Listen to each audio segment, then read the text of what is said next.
हाँ जी, नमस्ते जी, नमस्ते। मैं हर्षवर्धन आपका भारत की धरती से स्वागत करता हूँ। मैं हर्षवर्धन भारत की धरती से आपका स्वागत करता हूँ और अपने सैनिक भाई को सलाम पेश करता हूँ जो हमारे रक्षा में दिन रात एक किए हुए हैं भाई। और अपने सब्सक्राइबर भाइयों से कहता हूँ मुझको लाइक कीजिए और सब्सक्राइब कीजिए भाई। हमारे गृह मंत्री जो नहीं, गृह मंत्री नहीं, हमारे जो हैं रक्षा मंत्री ने एक बात बड़ी पते की कही है। वो बात क्या है? उन्होंने बोला कि सिंध भारत में भी आ सकता है। ये सुनना था तो पाकिस्तान को अंदर से मिर्चें लग गई। उनके पीएम और सीएम और जो उनका रक्षा मंत्रालय का हेड है मुनीर, उसको मिर्चें लग गई इस बात पे। तो बात तो सही कही है। मैं तो पहले से कहता रहा हूँ, मैंने सिंध का नाम तो नहीं लिया था, मैंने बलूचिस्तान का नाम लिया था कि बलूचिस्तान वासियों आप भारत में आ जाइए, वरना आपको कोई लाइक नहीं करेगा भाई। आपको सारी दुनिया अपने अंडर लेने की कोशिश कर रही है। अगर आप इंडिया के साथ होंगे तो फायदे में रहोगे भाई। ढेर सारे देख लेना, 5 सालों के अंदर ही तुम अपनी तरक्की देख लेना। ये कहा था मैंने सिंध वासियों बलूचिस्तान वासियों से। अब मैं सिंध वासियों से भी कहता हूँ, सिंध वासियों से भी कहता हूँ कि तुम अपनी तरक्की देख लेना। ये भारत के साथ आते हो तो, भारत के साथ नहीं आए फिर ऐसे ही मार खाते रह जाओगे। इनके ऐसे मुनीर पर और कोई आएगा, कोई सिंध पाकिस्तान का क्या कहते हैं जनरल, और कोई आएगा उसके नाम हो जाएगा, और कोई सीएम पीएम बना देगा उनके नाम हो जाएगा। 30% को टैक्स ही देते रह जाओगे भाई। टैक्स ही देते रह जाओगे तो इसका क्या शेड्यूल है, क्या होना चाहिए, क्या नहीं होना चाहिए भाई। मैंने बलूचिस्तान वासियों से भी पहले कई बार कहा, कई बार बलूचिस्तान के ऊपर मैंने रिकॉर्ड बनाए हैं अपने, पीछे जाके देख लीजिएगा भाई। बलूचिस्तान वासी, अब मैं कह रहा हूँ सिंध वासी, सिंध वासी भी बलूचिस्तान वासी भी, क्योंकि हमारे जो है रक्षा मंत्री ने ये बात कह दी भाई, कह दी ना ये बात। तो अब तुम भारत का स्ट्रक्चर देख लो भाई, देख लो भारत का स्ट्रक्चर किस हिसाब का बना हुआ है। सिंध वासियों, मेरे ख्याल में तुम्हें भी भारत में आने की तैयारी कर लेनी चाहिए। ये बात सच है, तुम लोग छोड़ के गए थे हिंदुस्तान को, हिंदुस्तान को छोड़ के गए थे। क्यों गए थे भाई हिंदुस्तान को छोड़ के? तुम गए थे ना हिंदुस्तान को छोड़ के। बलूचिस्तान वासियों ने भी राग अलापा था ना कि हम पाकिस्तान के साथ जाएंगे। जाके देख लिया क्या हुआ, क्या हुआ। पाकिस्तान जाके आपका क्या हुआ, क्या आपने पाया, क्या खोया? कभी आपने इसका अंदाजा लगाया है कि आपने क्या खो लिया और क्या पा लिया? जो हमारा कंट्री की हमारी जमीन थी पहले तो वो खा गए, आप लोगों ने उसको दिलवाई। और पंजाबी का नाम लेके वो लोग तुम्हारे ऊपर अधिकार ही करते हैं। सिंध का कोई आदमी नहीं, यहाँ पे देखो, सिंध का कोई आदमी नहीं है उनके सेंटर की गवर्नमेंट में। तो क्या तुम्हारा भला करेंगे भाई? भारत की किताब तो पढ़ो, पहले किताब पढ़ना सीखो। भारत की पहले किताब पढ़ो भाई। सबसे पहले तो नीचे से शुरू होते हैं, नीचे से शुरू होते हैं। क्या होते हैं नीचे से शुरू? सबसे पहले तो सरपंच और पंच। मान लो तुम हमारे साथ आ जाते हो, आ जाते हो, तुम सिंध वासी हो, तुम हमारे साथ आ जाते हो। मान लो सबसे पहले इंडिया क्या करेगा? 1 साल बाद, 2 साल बाद इंडिया सबसे पहले सरपंचों के इलेक्शन करवाएगा, जो कि 2 साल के होते हैं भाई। सरपंचों के, सरपंच पंच किसके होते हैं? गांव के। जितने गांव हैं सिंध में, बलूचिस्तान में, उन सब के पंच सरपंच बनेंगे। जी हाँ, होगा ये। और फिर उसके बाद पंच सरपंच के इलेक्शनों के बाद सीएम के इलेक्शन आएंगे भाई। सीएम के इलेक्शन आएंगे। उसमें क्या होगा? सीएम के इलेक्शन में जो तुम्हारा डिस्ट्रिक्ट होता है, मान लो कराची डिस्ट्रिक्ट है, तो उसके 3-4 पार्ट करके उनके एमएलए ढूंढे जाएंगे। एमएलए ढूंढे जाएंगे, विधायक जिसे कहते हैं, जिसे विधायक कहते हैं। तो वो जाके इस तरह से पूरे सिंध के इलाके में एमएलए बनेंगे भाई। मान लो 15 या 25 या 30 एमएलए होते हैं, तो उसके बाद तुम अपना सीएम चुनोगे। सेंट्रल गवर्नमेंट नहीं देगी, ऊपर से कभी कभी दे देती है भाई, तुम में से कोई काबिल नहीं है, काबिलियत इस आदमी में ज़्यादा है। कभी कभी सेंट्रल दे देती है, हो जाता है ये काम भी।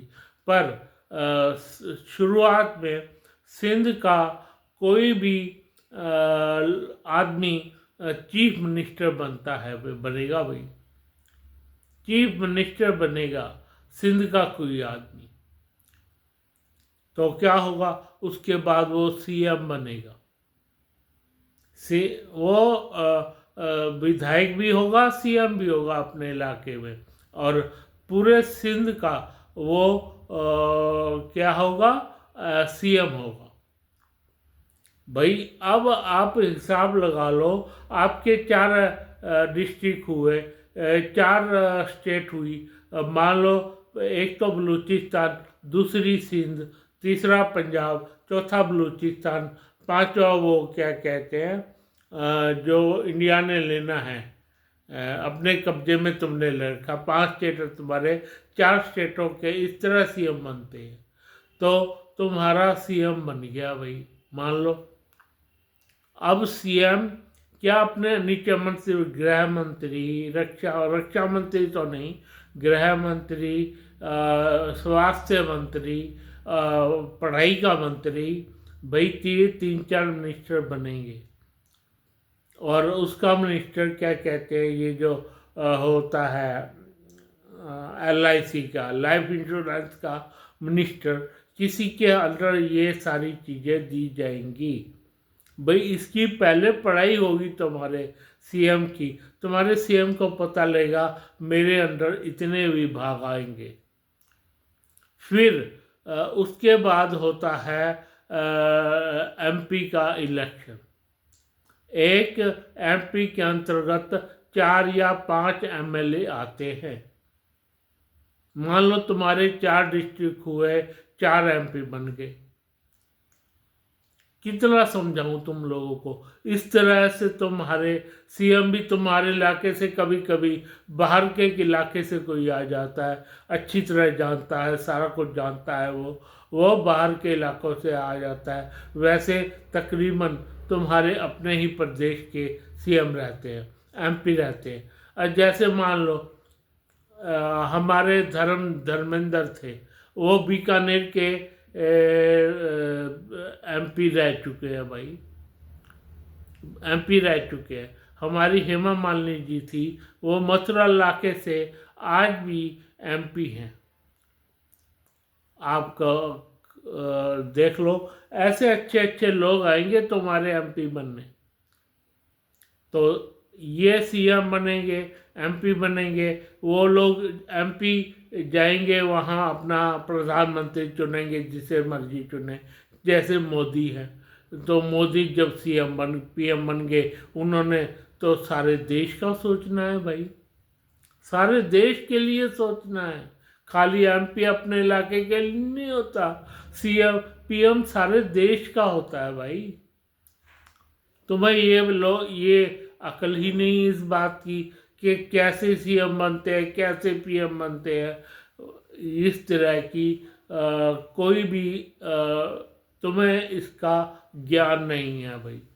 अब तक तुमने पाकिस्तान ही देखा है, तो ये लगा लो कितना बड़ा हमारा इलाका है। एमएलए अपने अंडर काम करेंगे, अपने उसमें काम करेंगे, उनके पास पैसा आता है। फिर एमपी, तुम एमएलए ने क्या किया, एमपी का जो इलाका है, जैसे मान लो एमपी ने कोई ये बनानी है, क्या कहते हैं, सड़कें बनानी है, एमपी अपने कोटे से बनवा देगा। उसने ट्रेनें बनवानी है, ट्रेन नहीं चलानी है, तो वो अपने कोटे से बनवा देगा, सेंटर के कोटे से। उसने सेंटर में एक आता है, क्या कहते हैं, बाहर का जो सेंटर का मेन काम होता है रक्षा करना बाहरी लोगों से। मान लो तुम्हारे यहाँ ईरान लगता है, तो उसके वहाँ पे हमारी सेना होगी, जिसमें आप ही के लोग होंगे भाई, और कुछ हमारे होंगे। एमपी पूरे देश की सेना आती है वहाँ पे। हाँ जी, पूरे देश की सेना आती है वहाँ पे, इसलिए कह रहे हैं। एमपी तो हमारी सेना उस इलाके में लग जाएगी जो ईरान का देश है भाई। वहाँ से हमारी सेना ही उनसे हाथ मिलाएगी, कोई बात होगी, कोई चीज़ होगी, इस तरह होता है। तो ये देख लो, अब तुम लोग कितनी तरक्की कर सकते थे भाई। अगर इस तरह हो जाए तो कितनी तरक्की, और भारत में कितनी तरक्की होगी। चलो मान लेते हैं कि हाँ, शुरुआत में हमारे पास पैसा नहीं था, शुरुआत में पैसा नहीं था, जैसे जवाहरलाल नेहरू पीएम बने तो हमारे पास पैसा नहीं था भाई, और कुछ पाकिस्तान ने तंग करके रखा। अब हमें पाकिस्तान तंग ही नहीं करता, तंग करेगा तो खुद मुंह की खाएगा, मरेगा साला। तो ये हिसाब लगा लो, अब हमारे पास पैसा ही इतना ज़्यादा है भाई। सिंधवासियों, जो तरक्की हमने 70 साल में की, वो तुम सिर्फ 5 सालों में कर जाओगे, 10 सालों में और तरक्की कर जाओगे भाई। तुम्हें कितनी बार मैंने बलूचिस्तान को भी ये सारी बातें सिखाई हैं। तुम बहुत अच्छा हमारा शेड्यूल रह जाएगा भाई, अगर इंडिया में दाखिल होगे तो, इंडिया के अनुसार चलोगे तो, इंडिया के अनुसार अपना, हमारा देश इंडिया है, भारत है हमारा देश। तुम भारतवासियों को अपना देश तो मान के देखो, सिंधवासियों, तुम भारत देश को अपना पीएम तो मान के देखो, भारत देश को अपनी धरती तो मान के देखो सिंधवासियों, तो तुम्हारा कितना भला होगा। मैं ये कहना चाहता हूँ, तुम्हारा कितना भला होगा भाई सिंधवासियों, कितना तुम्हारा भला होगा। तो इनकी तरह नहीं, पाकिस्तान की तरह नहीं, तुम्हारे काम होने लग जाएंगे भाई, डिस्ट्रिक्ट वाइज, मोहल्ले वाइज काम होंगे तुम्हारे ये लग जाएंगे, क्या कहते हैं, पानी आने के साधन बन जाएंगे तुम्हारे, पानी अच्छा आ जाएगा, पानी के बाद बिजली अच्छी आ जाएगी। इंडिया में इतनी बिजली है, इतनी बिजली है, बिजली आ जाएगी और तुम्हारी वो पानी आ जाएगा उसमें। और क्या चाहिए बंदे को? अपना घर, बिजली, पानी और पढ़ाई। ये यही चाहिए ना तुम्हें? पढ़ाई, खाना पीना, पढ़ाई, बिजली, पानी और जो अभी मैंने बताया क्या कहते हैं उसे, LIC। ये 5 चीज़ें तो चाहिए आदमी को रहने के लिए। बताओ आप, इससे ज़्यादा क्या चाहिए? तुम लोग भारत में दाखिले का प्रबंध कर लो भाई, भारत के साथ मिलने का, तो फायदा ही फायदा तुम्हारा हो जाएगा भाई। अब मान लो ये भी होता है, कोई MLA खराब निकलता, खऊ निकलते हैं। अब पैसा जमा किया, निकल लो, 5 साल बाद बदल दो। अगर तुम्हें पसंद नहीं है तो बदल दो। और अगर कोई फिर भी उसको मरमरा के कुछ तो काम करने ही पड़ेंगे भाई। हाँ जी, कुछ काम जरूर करने पड़ेंगे। कुछ कुछ कुछ कुछ होते। यहाँ इतना भला हो गया भारतवासियों का कि भाई पानी आने लग गया, बिजली तो फुल ऑफ लाइट आती रहती है हमारी। पानी, बिजली, पढ़ाई, सारी तीनों चीज़ें अवेलेबल है यहाँ। खाना, पानी, बिजली, पढ़ाई, खाना और पानी, बिजली, पढ़ाई और खाना, ये 4 चीज़ें तो अब 5वां LIC वो अपने आप हो जाता है भाई। और क्या चाहिए तुम्हें? क्या चाहिए? पाकिस्तान ने तुम्हें क्या दिया? क्या दिया? मरने के लिए छोड़ दिया। पाकिस्तान ने तुम्हें मरने के लिए छोड़ दिया कि उनके लोगों का पैसे 30% तुम देते हो, कमाल की बात है। और सबसे पीछे भाई, चलो बलूचिस्तान तो थोड़ा गरीब इलाका है, गरीब किसने रखा? तुम्हारी सरकार ने। तुम तो अमीर हो, तुम तो 30% जमा कराते हो भाई।